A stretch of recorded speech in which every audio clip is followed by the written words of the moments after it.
But also, y'all know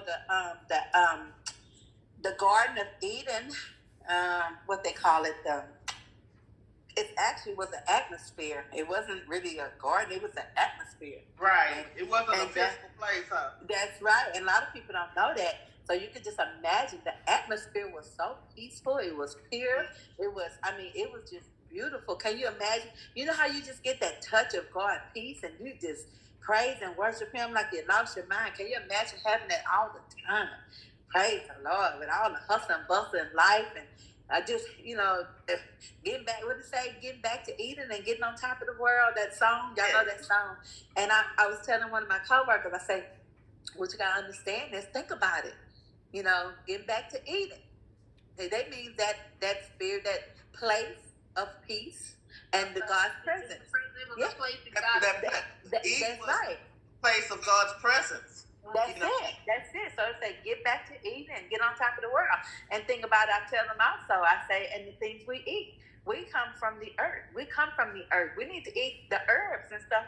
That's where we get our energy. That's where we get our lively. Our cells come alive when we eat from the earth.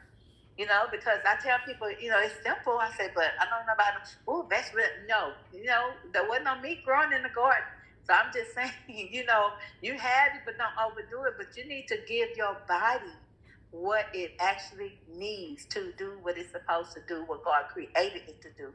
It's going to go back to that ground and, get on top of the world. So I love that song. And it means a lot.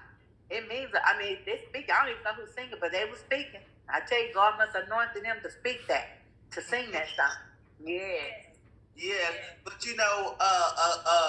a lot of us are killing ourselves with the way that we eat and the things that we eat. And the sad part about it is we know it, because we know that the stuff that we're eating is not good for us. We know that the stuff that we eat is killing us.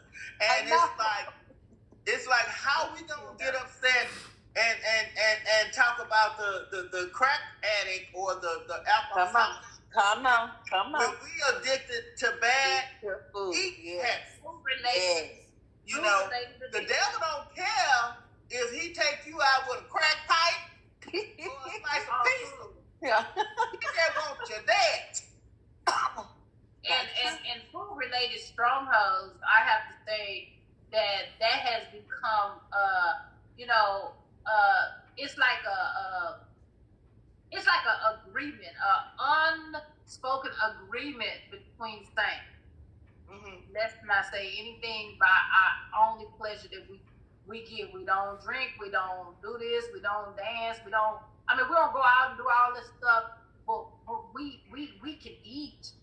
And a lot of times it's like overeating, but it's like how you in agreement by being quiet. You don't say nothing about it, I won't say nothing about it.